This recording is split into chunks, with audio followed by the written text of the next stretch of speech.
Bonjour à tous, bonjour à toutes, bonjour à tous. Bienvenue à chacun, bienvenue à ceux qui sont là pour la première fois. Bienvenue aussi à ceux qui nous suivent sur Internet. Je vais, comme à chaque fois, j'aime bien rappeler le déroulement de notre culte. Alors on va se passer à peu près en trois grandes parties. La première partie, ce sera un moment de louange, d'adoration, de prière, pendant laquelle nous allons remercier Dieu pour ce qu'il est, pour ce qu'il a fait. C'est un moment privilégié qu'on va avoir avec lui, dans sa présence, pendant lequel on va diriger nos pensées, notre cœur, notre esprit vers lui et essayer de s'oublier et vraiment lui rendre gloire. Donc c'est vraiment un moment privilégié. Ensuite, on aura le moment central avec la scène, répondre à la demande de notre Sauveur, de se rappeler de ce qu'il a fait, rappeler ce qu'il a fait, et se souvenir de ses souffrances. Et enfin, on aura un message de Josias. Avant de commencer, je vous propose de remettre ces moments au Seigneur. Notre Dieu, on veut te remercier parce que tu permets ce matin que nous soyons tous ici ensemble, en ta présence, pour te louer, pour profiter de ta présence, profiter de la parole que tu nous as laissée, Seigneur, que tu nous encourages chacun à profiter pleinement, à vraiment nous tourner vers toi, à oublier ce que nous avons comme problème dans notre vie, mais vraiment consacrer ce temps complètement à toi. Amen. Alors la semaine dernière, on a eu un beau message, un encouragement à être des bons followers, d'accord, à suivre l'exemple de Jésus, à suivre l'exemple de personnes de personnes remarquables, d'hommes et de femmes qui sont des exemples pour chacun d'entre nous. Et le Seigneur m'a mis ce verset dans le cœur de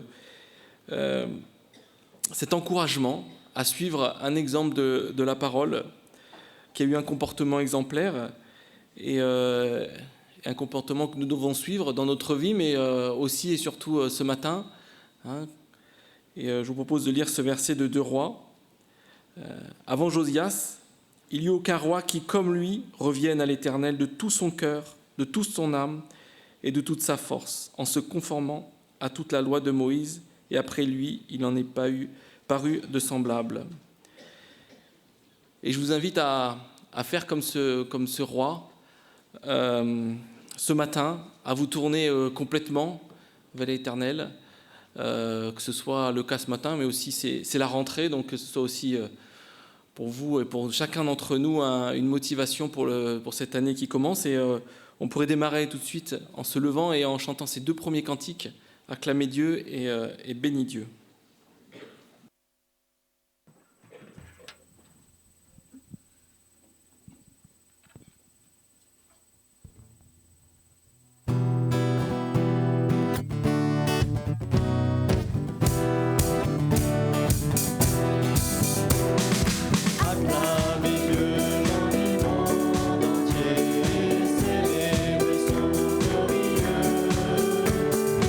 Honorez-le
Alors quand nous adorons notre Dieu, c'est bien de le connaître et il est beaucoup de choses, il est immensément grand. Il y a une chose que j'aime beaucoup me rappeler quand je le loue, c'est que notre Dieu ne change pas et il ne changera jamais. Et je vais relire ce verset pour nous encourager parce que c'est quelque chose qui est très important et c'est ce qui nous permet aujourd'hui de plier le genou devant lui. C'est parce qu'on sait qu'il a jamais changé et il ne changera jamais. On peut lui faire confiance pour l'éternité.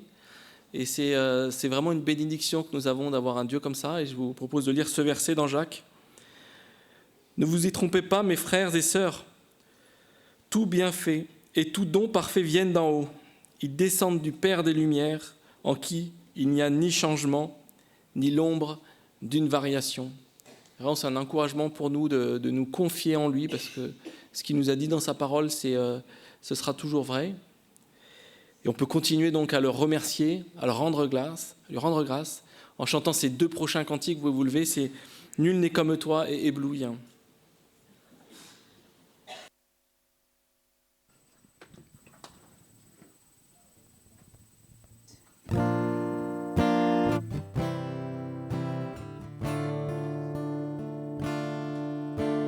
Nul n'est comme toi. Dieu puissant éternel, tu nous as consolés, tu nous as relevés, ton amour est si fort pour restaurer, sauver. Tu es merveilleux dans tout ce que tu fais. Tu es merveilleux dans tout ce que tu fais. Nul n'est comme toi, un père et un ami, si tendre et si patient, tu corriges et conduis, toujours à nos côtés, toujours pour nous aider. Tu es merveilleux dans tout ce que tu fais. Tu es merveilleux dans tout ce que tu fais. Nul n'est comme toi, Dieu d'amour et de paix, justice et vérité. En toi tout est parfait, lumière et sainteté, splendeur et majesté. Tu es merveilleux dans tout ce que tu fais. Tu es merveilleux dans tout ce que tu fais. Tu es merveilleux dans tout ce que tu es. Mon Père et mon Sauveur, mon ami, mon Seigneur. Tu es merveilleux dans tout ce que tu fais. Tu es merveilleux dans tout ce que tu es.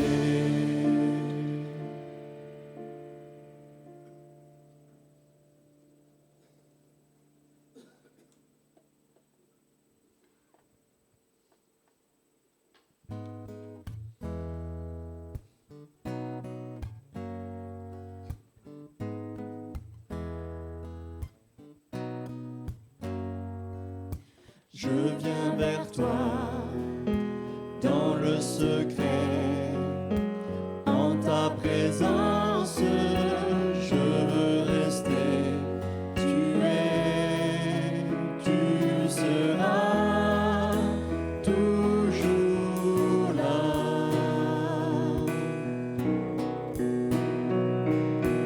Tout contre toi, près de ton cœur, je peux entendre ta voix.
asseoir.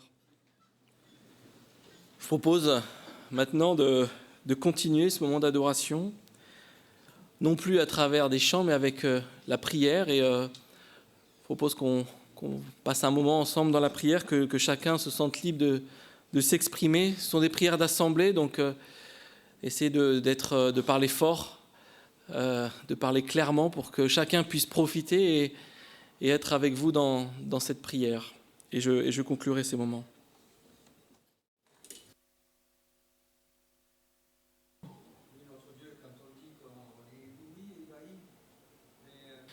Oui Seigneur, on va encore le dire, on est ébloui par ce que tu es, par qui tu es, par ce que tu as fait, par ce que tu fais Seigneur.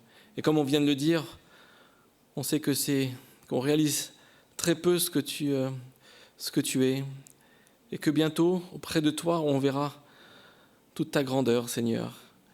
Et ensemble, on a hâte de pouvoir nous retrouver auprès de toi, auprès de notre Dieu, notre Créateur. Et Seigneur, on veut te remercier encore tous ensemble pour ce que tu es. Amen. Alors ces moments de prière sont toujours des moments privilégiés et on a la chance toutes les semaines, quasiment un mardi sur deux, de pouvoir se réunir pour des moments de prière. Donc je vous invite tous à venir. On est de plus en plus nombreux et c'est des moments vraiment bénis que l'on a entre frères et sœurs. Alors maintenant, je vous propose qu'on se dirige petit à petit vers la scène, vers ce souvenir de la mort du Seigneur. Et avant ça, on pourrait chanter ces deux prochains cantiques. Ce nom est si merveilleux et par la croix. Et ceux qui peuvent, vous pouvez vous lever.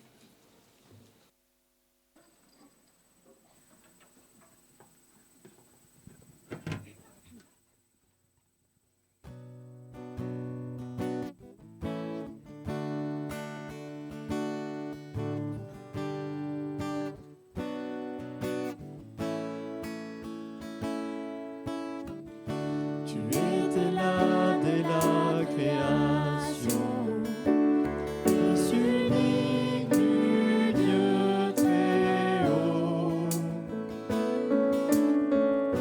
Les mystères de ta gloire révélés, en toi Christ notre Seigneur. Oh, ce nom est si merveilleux, oh, ce nom est si merveilleux. Le nom de Jésus-Christ, mon roi. Oh, ce nom est si merveilleux, sa bonté sans pareil. Oh, ce nom est si merveilleux, le nom de Jésus.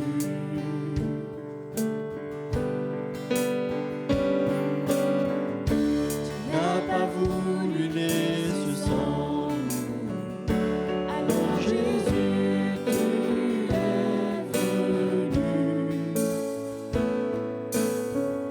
Ton amour a vaincu mon péché. Rien ne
ce nom est victorieux, sa puissance est sans pareil.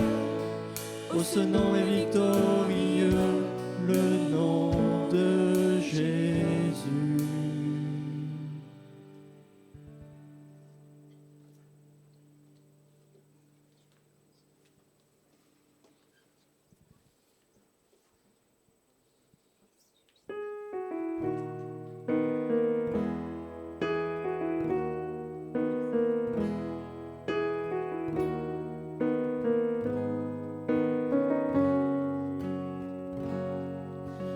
Comment osons-nous souiller impur, nous approcher du Dieu trois fois saint?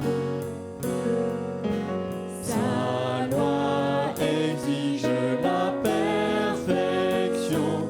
Comment purifier nos cœurs, nos mains?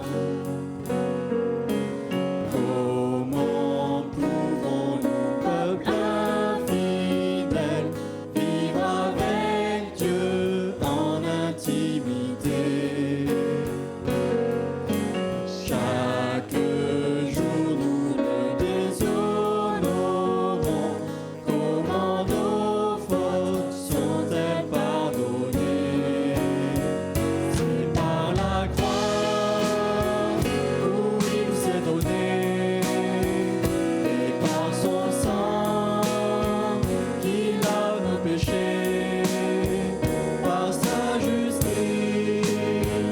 comptée pour nous, en Jésus nous tenons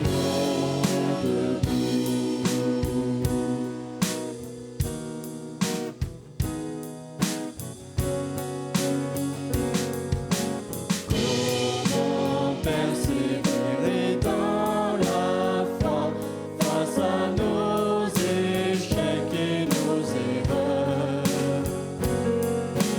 Ils éveillent en nous la peur, le doute.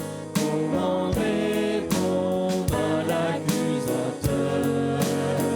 C'est par la croix où il s'est donné, et par son sang qui lave nos péchés, par sa justice comptée pour nous, en Jésus tenons Quand viendra le jour du jugement, où nous verrons notre Créateur, nous pourrons fêter avec confiance l'œuvre accomplie de notre Sauveur. C'est par la croix où il s'est donné, et par son sang qui lave nos péchés, par sa justice comptée pour nous, en Jésus nous tenons debout. C'est par la croix où il s'est donné, et par son sang qui lave nos péchés, par sa justice comptée pour nous, en Jésus nous tenons debout.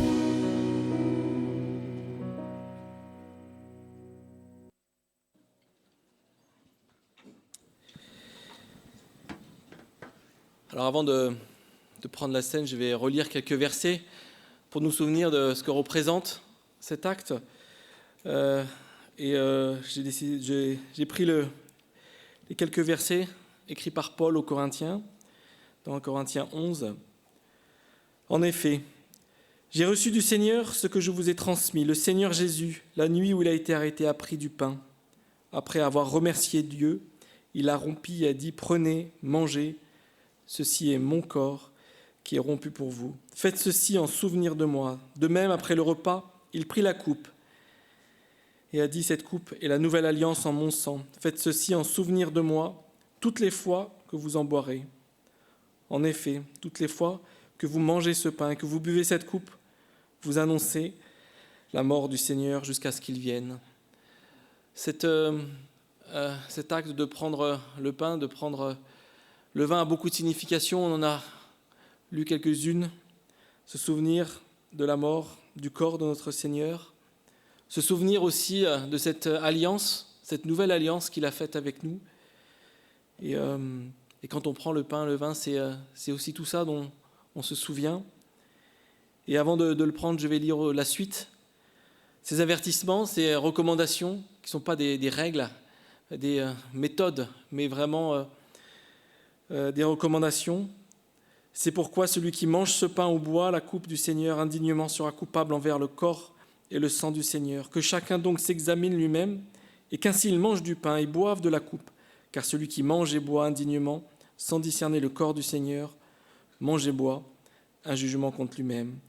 Et donc j'invite chacun à s'examiner, chacun à prendre le pain, le vin, que vous ne vous reteniez pas, mais comme il est écrit ici, vraiment examinez-vous et soyez conscients de ce que vous faites quand vous prenez ce morceau de pain et ce vin.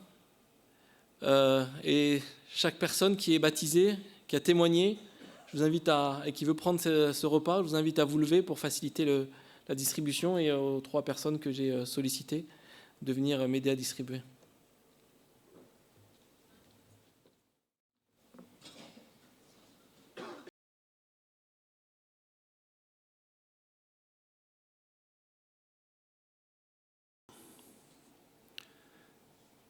Notre Dieu, on se souvient de ton amour qui est immuable, Seigneur.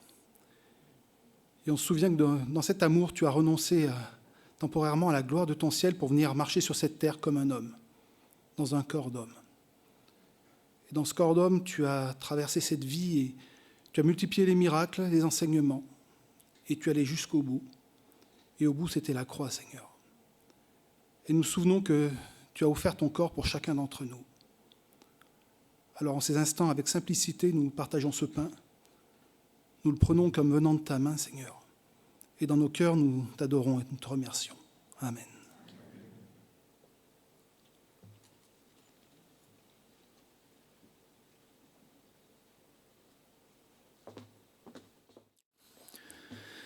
Seigneur Jésus, quand tu es monté à la croix, tu savais ce qui allait t'arriver, tu savais et tu connaissais chacun d'entre nous. Tu nous connaissais à chacun individuellement, d'un bout à l'autre de nos vies. Et tu savais ce pourquoi, dans nos vies, tu allais souffrir. Tu connaissais chacune de nos journées, de nos moments, Seigneur, et tu as accepté de le faire. Tu as laissé ce soldat romain aussi te percer le côté, et il en est coulé du sang et de l'eau.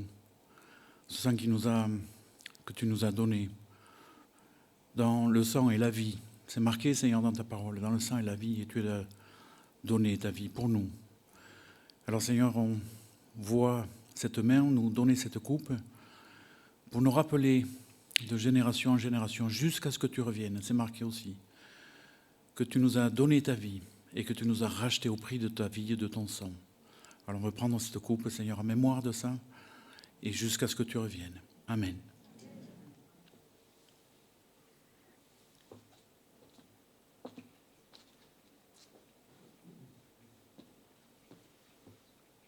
Vous pouvez tous vous lever et on va chanter ce cantique comme un encouragement avant qu'on ouvre la parole, ce cantique Ta parole.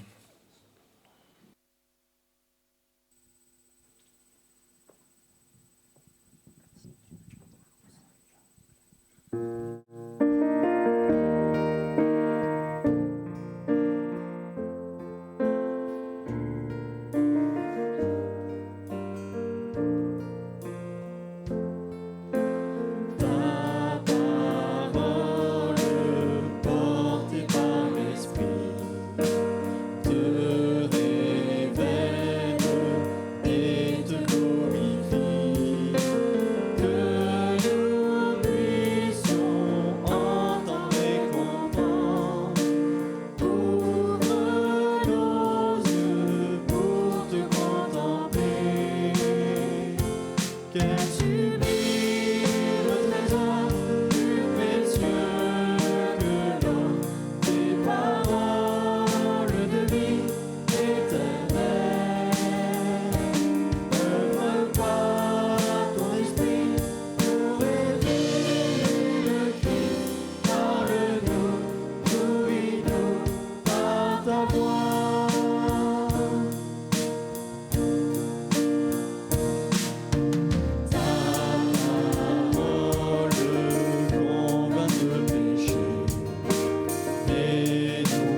Pour asseoir.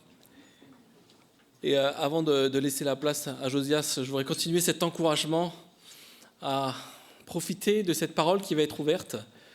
Effectivement, ça peut demander des efforts pour chacun, mais on vient de le chanter, c'est plus précieux que l'or. Et je vais lire ces versets dans le psaume 119. Comment le jeune homme rendra-t-il pur son sentier? En se conformant à ta parole. Je te cherche de tout mon cœur, ne me laisse pas m'égarer loin de tes commandements. Je serre ta parole dans mon cœur. Ne me laisse pas m'égarer afin de ne pas pécher contre toi.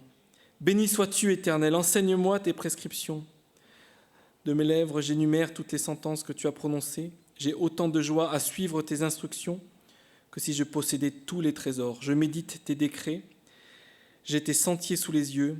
J'ai fait mes délices de tes prescriptions. Je n'oublie pas ta parole. Seigneur, on veut te remettre ces moments qui arrivent où nous allons ouvrir cette parole que tu nous as laissée. Seigneur, on te prie que tu nous encourages, tu nous aides à écouter, à méditer, à profiter de ce que nous allons pouvoir entendre, Seigneur, parce qu'on sait que ça vient de toi, que cette parole, c'est toi qui nous l'as confiée. Et Seigneur, on veut te remettre Josias, que tu l'accompagnes dans ces moments, que tu le remplisses de ton esprit. Et Seigneur, par avance, on veut te remercier. Amen.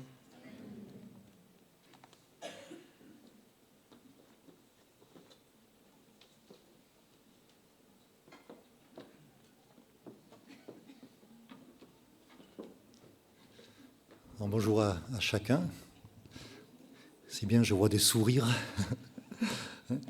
Pourtant, c'est un dimanche particulier. On aurait pu penser qu'à la place des sourires, ce seraient été des têtes un petit peu tristes. Mais avec le Seigneur, tous les moments sont des moments merveilleux, même si c'est un dimanche particulier. Alors pourquoi particulier? Vous le savez, demain, aujourd'hui, c'est la fin des vacances. Et demain, c'est la reprise du travail. Alors, je vois certains qui sont un petit peu en dehors de cela. Cathy est là, et puis elle est plus concernée. Mais pour tous les étudiants, ça y est, ça reprend demain. Et les pauvres enseignants ont même repris vendredi. Donc, des vacances qui passent tellement vite. Et quand on est dans ces périodes-là, je pense toujours à Retour vers le futur, vous savez, hein, avec la voiture que le savant fou a transformée en machine à remonter le temps. Et je me dis quand même, si ça pouvait exister, hein, ça serait quand même pas si mal que cela. Hein. Ouais. Mais bon, c'est de la science-fiction et je suis pas certain qu'un jour ça va exister. Même si hein, j'en discutais avec Alain Baradel il n'y a pas longtemps, les travaux d'Einstein nous montrent que finalement le temps n'est pas si immuable qu'on pourrait le penser, hein, puisque apparemment, eh bien, il peut varier, il peut fluctuer. Et paraît-il, alors je ne suis pas spécialiste, hein, je répète ce que m'ont expliqué des personnes plus qualifiées, mais il paraît que dans un trou noir, le temps passe beaucoup, beaucoup plus vite que sur la Terre, et que dans l'espace, le temps passe moins vite. Et c'est quelque chose qui est assez hallucinant, à tel point que je me suis posé la question, est-ce qu'on ne peut pas postuler pour un travail dans un trou noir et prendre les vacances ensuite dans l'espace, hein. Mais c'est pas mal ça. Hein. Mais vous savez, quand on réfléchit à cela, ça pourrait paraître totalement farfelu. En tout cas, c'est une notion qui, pour moi, me dépasse. Mais dans la parole de Dieu, on voit qu'il y a un moment où un roi, le roi Ézéchias, a demandé à être guéri parce qu'il était malade et puis le prophète était venu le voir pour lui dire « Donne tes instructions parce que tu vas mourir ». Et il a demandé à Dieu de lui donner des années en plus. Et il avait une foi qui n'était pas forcément une foi très très forte. Il a demandé aussi à Dieu un signe. Et Dieu a fait reculer le temps. Et c'est quelque chose qui nous paraît tout à fait farfelu. Mais notre Dieu est éternel. On l'a chanté ce matin, Dieu est éternel, donc il est en dehors du temps. Et quand on réfléchit à cela aussi, ça nous dépasse. Déjà le temps, hein, qu'est-ce que le temps? C'est pas facile hein, à définir, mais l'éternité. L'éternité, c'est quelque chose qui nous dépasse. En Exode chapitre 3, verset 14, Dieu va dire, il parle à Moïse, « Je suis celui qui suis ». Va voir les enfants d'Israël, va voir le Pharaon, va leur dire « Je suis, m'a envoyé vers vous ». Et le Christ va reprendre des paroles similaires. Et il va dire en Jean chapitre 8, verset 58, « En vérité, je vous le dis, avant qu'Abraham fût, je suis ». Et ce n'est pas une faute de conjugaison. C'est vraiment bien traduit, « Avant qu'Abraham fût, je suis ». Parce que pour Dieu, on ne peut pas le conjuguer au passé. On ne peut pas le conjuguer au présent, ni au futur, parce que Dieu est en dehors du temps.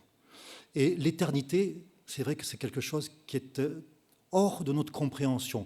Des fois, on pourrait l'expliquer, on pourrait dire le temps, c'est une droite, hein, avec un commencement pour l'être humain, et puis voilà, ça suit son cours, et l'éternité, c'est un cercle. Mais ce n'est pas vraiment ça. L'éternité, ce n'est pas une succession de moments. Dieu est hors du temps. Et d'ailleurs, il y a un objet qu'on ne trouvera pas au ciel. Alors, de façon irréfléchie, je pourrais dire à dommage. Vous savez ce qu'on ne trouvera pas au ciel? Les horloges, les montres. Comme moi, j'aime beaucoup les montres. Mais Serge l'a dit dans sa prière, ça sera tellement merveilleux hein, qu'on n'aura pas besoin d'une montre de toute façon. Mais pourquoi mesurer le temps si on vit hors du temps? Alors, pourquoi je vous parle de ça? Parce qu'en fait, on est dans une journée, la fin des vacances, et peut-être que vous êtes comme moi, vous vous dites ah, « qu'est-ce que ça passe vite ?» Et puis on est à l'ouverture d'une nouvelle année, une année scolaire, avec un calendrier qui peut-être se charge, tellement de choses à faire. Et je voudrais simplement ce matin que nous puissions réfléchir un petit peu à cela. Mardi dernier, c'est Benjamin qui, à la réunion de prière, nous a lu ce verset de 1 Pierre. « La fin de toute chose est proche. Soyez donc sages et sobres pour vaquer à la prière. La fin de toute chose est proche. » En d'autres termes, le Christ revient bientôt. Et on peut être persuadé de cela. Notre Dieu revient bientôt pour nous prendre avec lui. Il ne tarde pas, comme certains le disent, mais il use de patience. Mais nous savons que la patience de notre Créateur, un jour, arrivera à son terme. Et quand on réfléchit à tout ce qui se passe autour de nous, on peut affirmer, oui, il revient bientôt. Et il faut être prêt. Et je voudrais partager un texte avec vous. Alors au départ, on va prendre juste le verset, sans trop prendre le contexte, mais ne vous inquiétez pas, on prendra le contexte aussi un petit peu plus tard. Il s'agit d'un verset que nous trouvons dans Éphésiens au chapitre 5, et c'est le verset 16. Paul dit ceci, « Rachetez le temps, car les jours sont mauvais. » Rachetez le temps. Alors, on pourrait aussi parler des jours qui sont mauvais, de ceux qui nous entourent, mais surtout, je voudrais ce matin que nous puissions réfléchir à cela, racheter le temps. Alors, ce n'est pas évident de racheter le temps. Déjà, définir le temps, il y a quelque chose de très croustillant d'Augustin. Je vais aller vite, je ne vais pas trop vous m'arrêter là-dessus, mais il dit ceci, « Qu'est-ce donc que le temps ? Si personne ne m'interroge, je le sais. Si je veux répondre à cette demande, je l'ignore. Et pourtant, j'affirme hardiment que si rien ne se passait, il n'y aurait point de temps passé, que si rien n'advenait, il n'y aurait point de temps à venir, et que si rien n'était, il n'y aurait point de temps présent. » Donc, comment définir le temps ? C'est déjà pas évident. Alors, en plus, racheter le temps. Racheter le temps. Il y a une expression qui dit que le temps perdu ne se rattrape jamais. Alors, comment pouvons-nous le racheter ? Le terme qui est utilisé ici, racheter, ex agorazo, c'est ça, ex agorazo.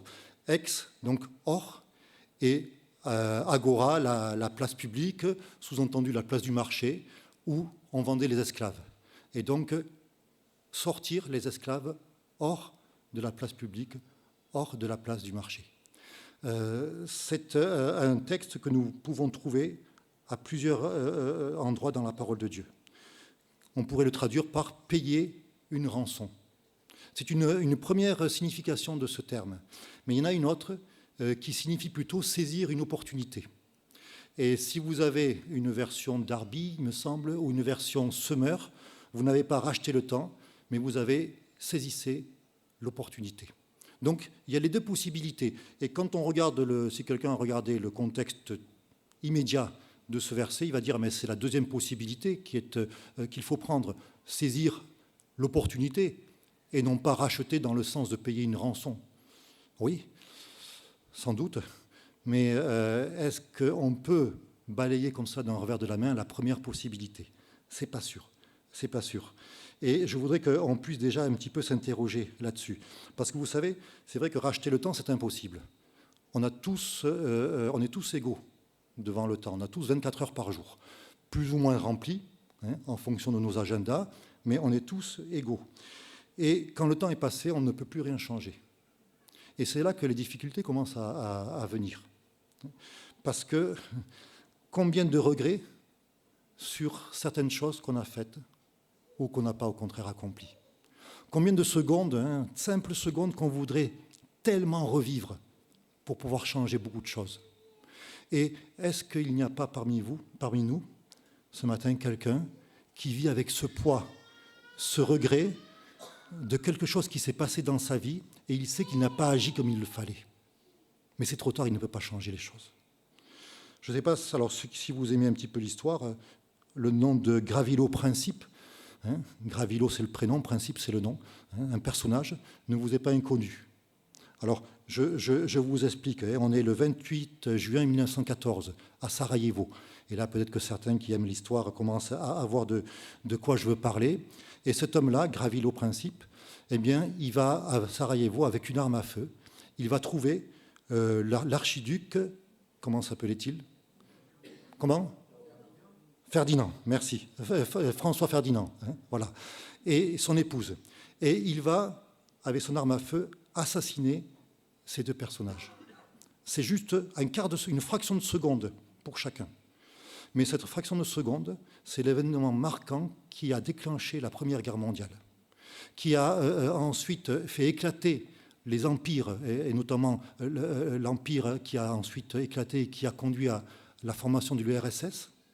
Ça a été aussi le terreau qui a permis à Hitler de prendre le pouvoir pour la Seconde Guerre mondiale, déclencher la Seconde Guerre mondiale, l'Holocauste, l'utilisation des bombes atomiques, etc.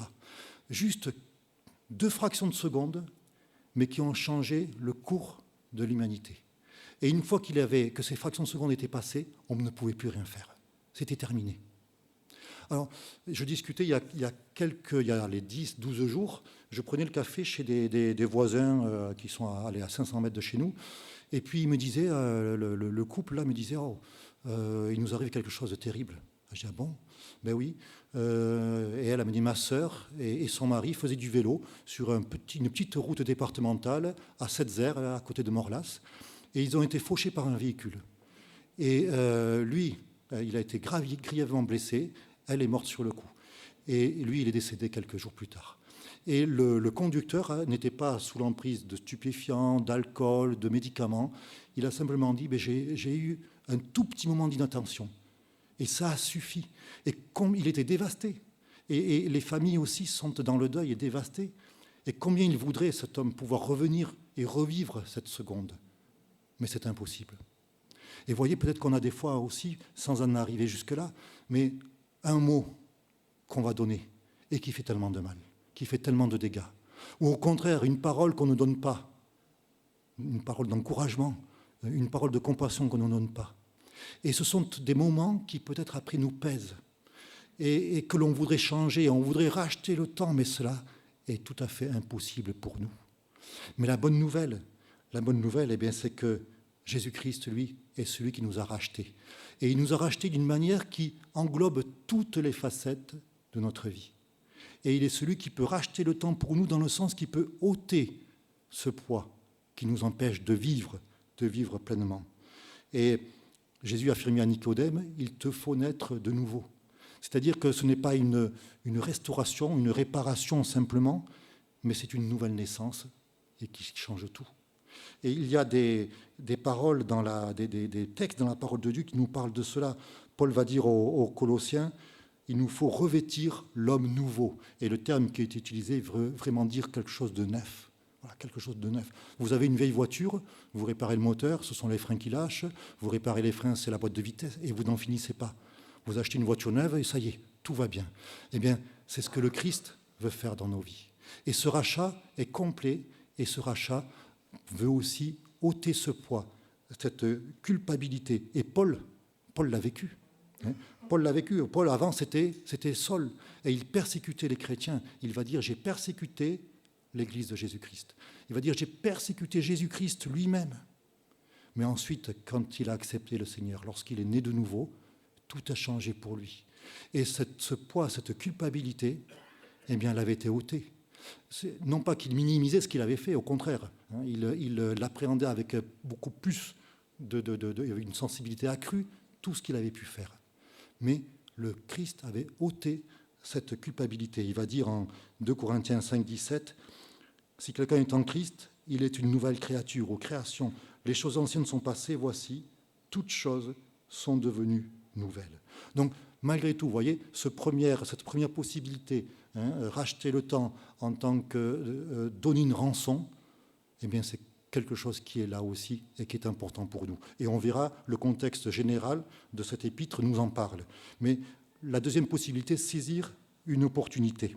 Racheter le temps, donc saisissez une opportunité, racheter le temps. Et là aussi, le temps, il y a deux termes grecs qui sont utilisés.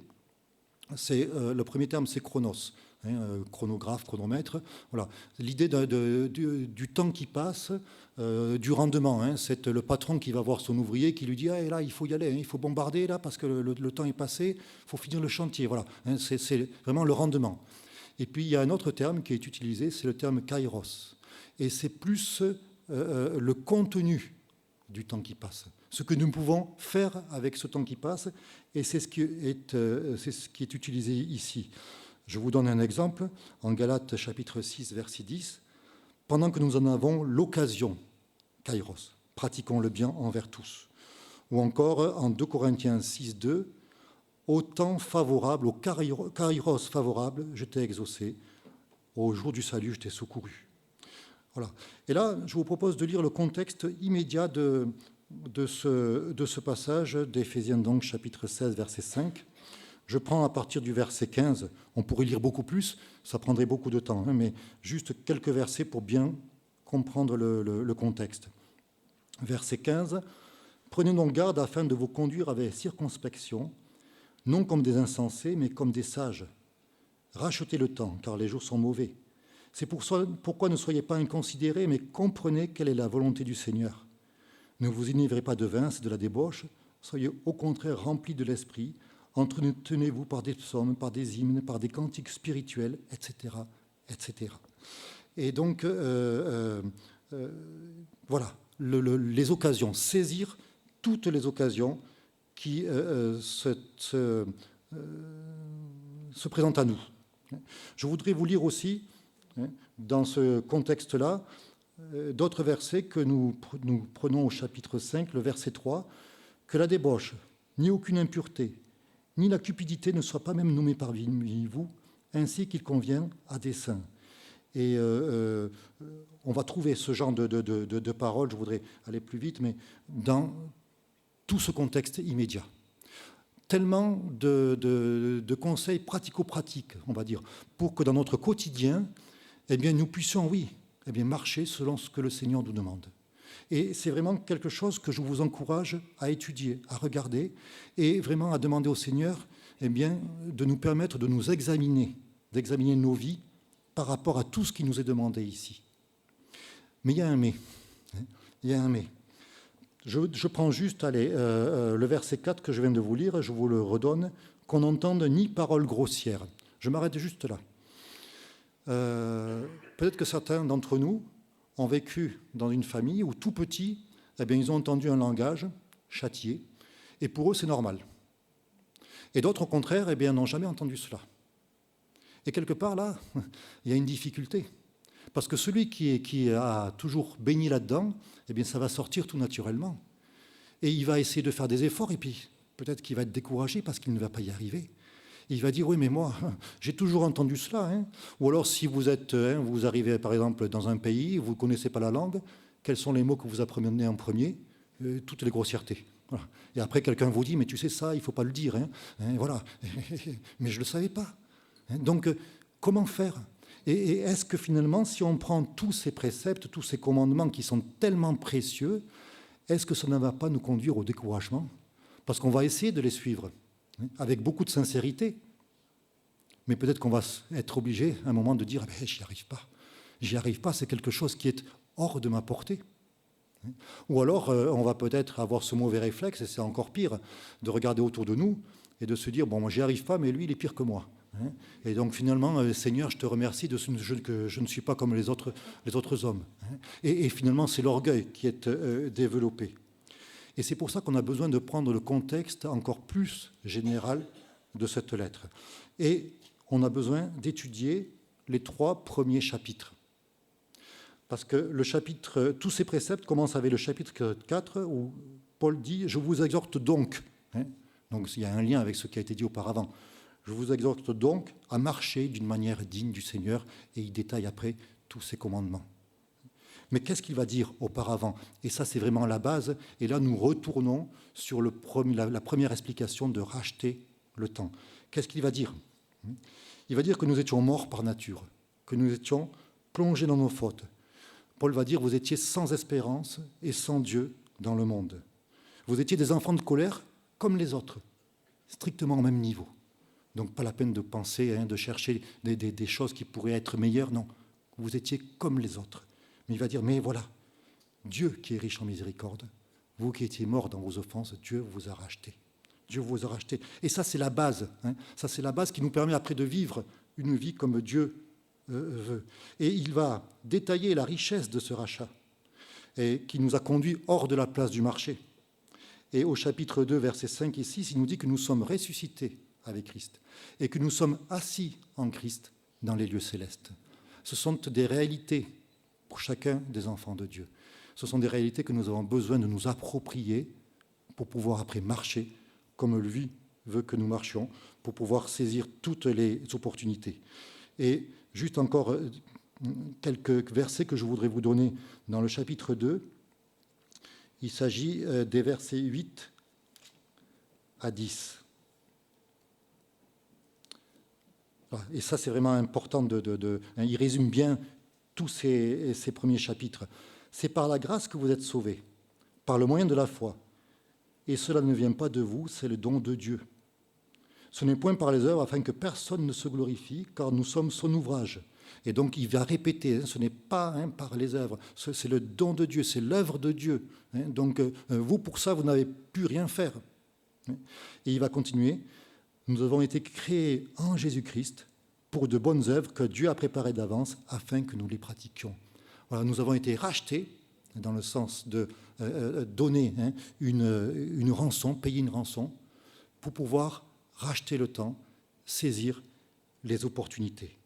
Comment pouvons-nous racheter le temps? Eh bien, simplement en permettant à notre Dieu de le racheter pour nous. Comment pouvons-nous saisir des opportunités? En permettant à notre Dieu de vivre en nous pour que nous puissions ainsi racheter le temps.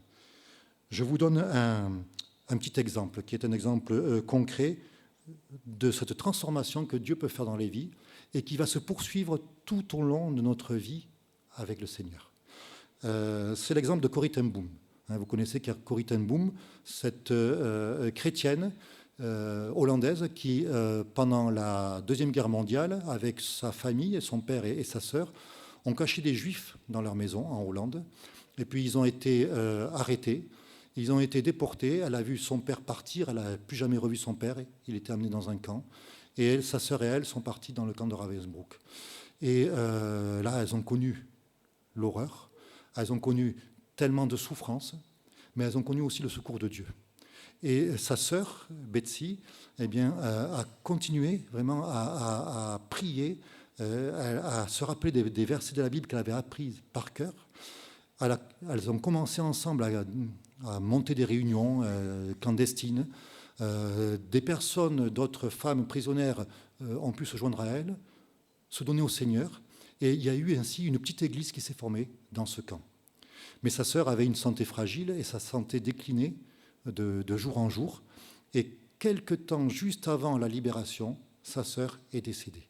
Et Corrie a passé ensuite le reste de son existence à témoigner de ce que Dieu avait fait dans sa vie, et notamment dans cette période tellement sombre de sa vie. Et tout de suite après la guerre, elle était à Munich, et il y avait donc une réunion avec beaucoup de monde, et elle témoignait de ce que Dieu avait fait, notamment à Ravensbrück. Et lorsqu'elle a terminé la réunion, donc la foule est partie et elle voyait un homme qui se frayait un chemin vers elle. Et au départ, elle n'a pas fait attention. Elle le raconte dans son livre, et c'est poignant. Et puis, une fraction de seconde, elle a vu cette personne, et elle a senti que quelque chose n'allait pas. Elle a regardé plus attentivement, et là, elle a reconnu. Ce personnage, cet homme était en habit civil, mais tout de suite, elle a vu, dans son habit de SS, avec le képi, la tête de mort sur le képi, c'était un gardien du camp de Ravensbrück, qui avait l'habitude de faire défiler devant lui toutes les femmes nues. Et elle se rappelle la honte, le froid qu'elle a subi, qu'elle a enduré lorsqu'elle était devant cet homme. Et cet homme s'est adressé à elle. Il a dit, vous avez mentionné le camp de Ravensbrück, mais j'étais gardien là-bas.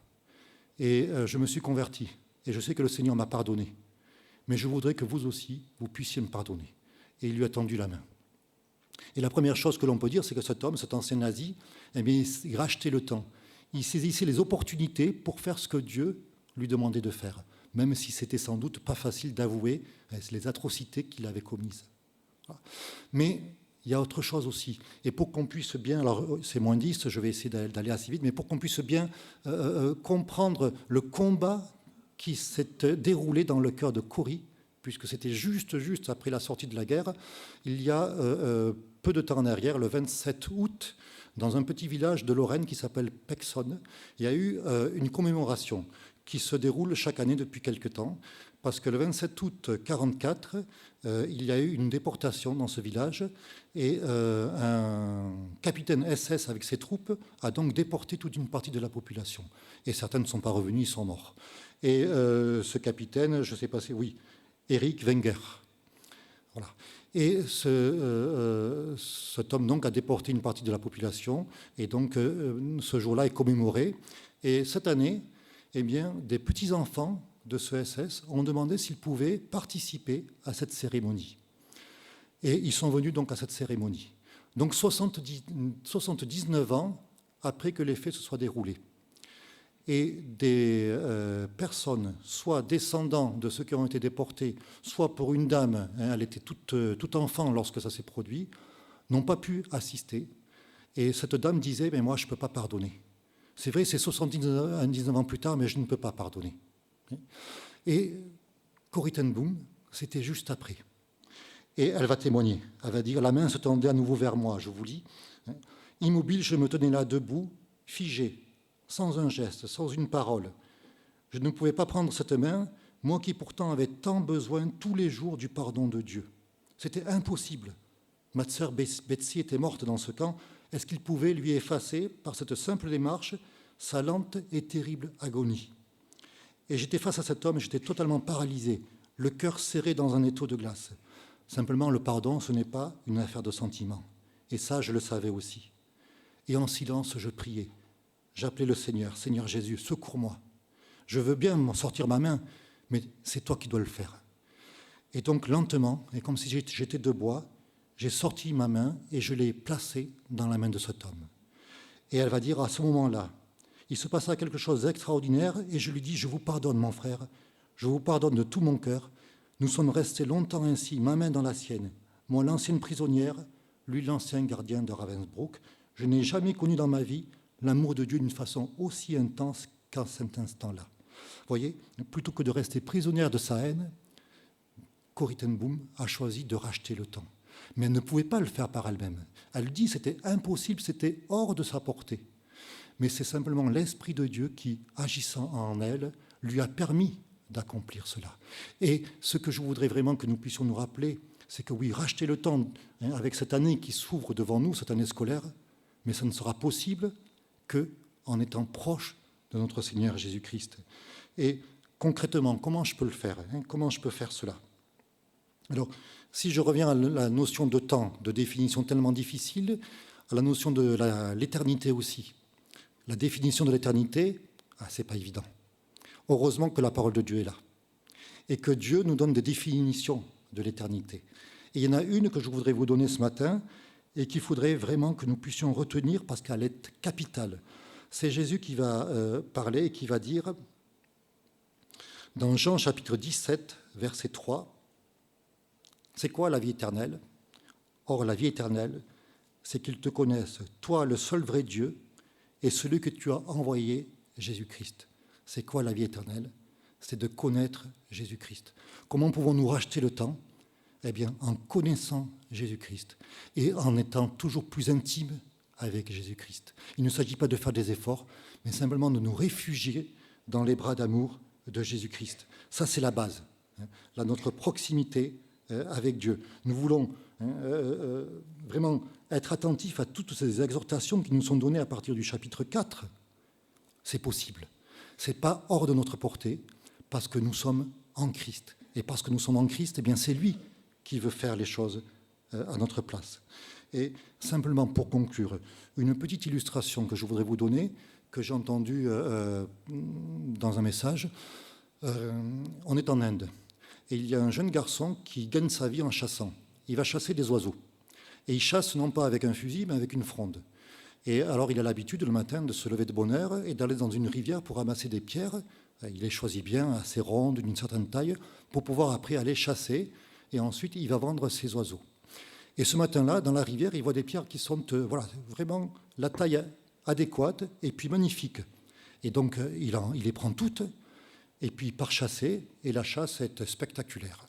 Et avant d'aller vendre ses oiseaux, il passe voir un ami pour lui montrer le résultat, tellement il est fier. Et puis il lui dit, tu sais, j'ai trouvé des pierres magnifiques, je pense qu'elles m'ont porté chance. Ah bon, tu peux me les montrer, ces pierres? Et il t'en reste? Oui, il m'en reste pas beaucoup, mais il m'en reste quelques-unes. L'ami regarde les pierres et puis lui dit, mais tu sais, ça, ce sont des pierres précieuses. Une seule de ces pierres, elle aurait pu te rapporter tout ce que toi, tu vas chasser en une année. Et tu les as gaspillées. Mais vous comprenez un petit peu l'illustration? Nos pierres précieuses, c'est notre temps. Ce sont nos années. À quoi gaspillons-nous nos années? Comment utilisons-nous nos années? Racheter le temps, c'est réfléchir à cela aussi. Est-ce que nos années, eh bien, nous les gaspillons à chasser des moineaux, c'est-à-dire avec des futilités, des choses qui n'ont aucune perspective éternelle? Ou est-ce que nous voulons racheter le temps en nous plaçant dans cette réalité que notre temps ne nous appartient pas, parce que nous-mêmes, nous appartenons à Christ. Et là aussi, la parole de Dieu nous le dit, nous appartenons à Christ. Notre temps appartient à Christ. Et nous devons donc lui permettre de racheter le temps en chacun d'entre nous. Et peut-être que ça vaut le coup aussi de réfléchir et de réagencer notre agenda. Est-ce que dans notre agenda, il n'y a pas des choses finalement qui ne sont pas indispensables et qui prennent la place de choses qui sont indispensables? Est-ce que dans notre agenda, nous avons prévu du temps que nous allons passer dans la lecture de la parole de Dieu? Parce que connaître Dieu, être plus proche de lui, c'est nous plonger dans sa parole pour le découvrir, pour le contempler et ainsi être transformé de gloire en gloire en la même image. Est-ce que dans notre agenda, il y a une place pour la lecture de la parole de Dieu? Est-ce que c'est une priorité? Est-ce qu'il y a une place pour la prière? Est-ce qu'il y a une place pour la communion fraternelle? Et est-ce qu'il y a des choses qui peut-être pourraient être déplacées? Et voilà, racheter le temps en ce début d'année, peut-être que ça vaut le coup de réfléchir à cela avec le Saint-Esprit et avec la grâce de Dieu. Et simplement, j'avais prévu beaucoup de choses pour vous dire, mais le chronos passe très vite. Donc, je voudrais simplement terminer en vous laissant ce verset qui peut-être résume un petit peu cette méditation que je vous propose en ce début d'année. Il s'agit du chapitre 6, le verset 33 dans Matthieu, chapitre 6, où Jésus dit ceci: « Cherchez premièrement le royaume et la justice de Dieu, et toutes ces choses vous seront pardonnées par-dessus. » Cherchez premièrement, la priorité dans notre agenda, c'est le royaume de Dieu, c'est la justice de Dieu, c'est le Christ lui-même, c'est le contempler, c'est prendre du temps pour le contempler. Tout le reste, Dieu s'en occupe. Il ne s'agit pas de ne pas honorer nos engagements familiaux, professionnels, etc. Ce n'est pas ça que Dieu nous demande. Au contraire, il nous demande d'être vraiment attentifs à cela, mais que lui soit toujours à la première place et que ce soit vraiment une réalité dans chacune de nos vies. Alors, je vous propose de prier et puis après nous chanterons un chant, mais je voudrais que nous puissions vraiment nous incliner pour que Dieu nous aide à réagencer nos agendas peut-être. Seigneur, merci parce que c'est vrai que ce matin, avec ta parole, avec ce verset, tu nous parles, Seigneur, et tu désires que vraiment nous comprenions que toi, tu as tout accompli pour chacun d'entre nous. Tu es celui qui nous a rachetés à un prix extraordinaire puisque tu as donné ta vie pour chacun d'entre nous. Seigneur, toi, tu es le Dieu éternel. Tu es le commencement et la fin. Tu es l'alpha et l'oméga. Tu es celui qui ne change pas. Et Seigneur, nous sommes tellement faibles et petits devant toi. Mais Seigneur, tu nous aimes infiniment. Et ce matin, nous te demandons, Seigneur, si quelqu'un ne t'appartient pas, de parler dans son cœur pour qu'il puisse faire ce pas, qu'il puisse, Seigneur, te donner toutes ces perles précieuses qui lui restent, toutes ces années, tout son temps, et que tu deviennes, Seigneur, le sauveur de sa vie, mais que tu sois aussi son Seigneur. Et nous te prions aussi d'être notre Seigneur, celui qui tient les rênes de nos vies, celui qui dirige chacune de nos pensées, de nos actions, de nos journées.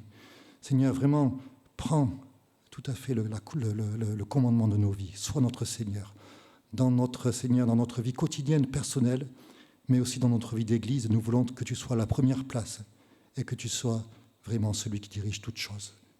Tout ça pour ta gloire, Seigneur. Amen. Alors, je vous propose un chant. On a cherché des chants qui parlaient du temps et on n'en a pas tellement trouvé, mais il y en a un qui dit ceci: pour la durée des temps. Alors la durée des temps, on ne la connaît pas. Quelle est la durée de notre vie? Quelle est la durée des temps? On ne sait pas trop. Mais ce chant dit que quelle que soit la durée des temps, celui qui règne, c'est l'Éternel. Et ça, c'est extraordinaire. Et nous voulons vraiment nous rappeler de cela, que c'est le Seigneur qui règne, et nous voulons qu'il règne dans nos vies. Voilà, donc je vous propose de vous lever pour chanter ce chant.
reviens, vous pouvez prendre place, je reviens juste pour les annonces, mais avant, on veut vraiment remercier ceux qui nous ont suivis sur Internet et vraiment que Dieu vous bénisse.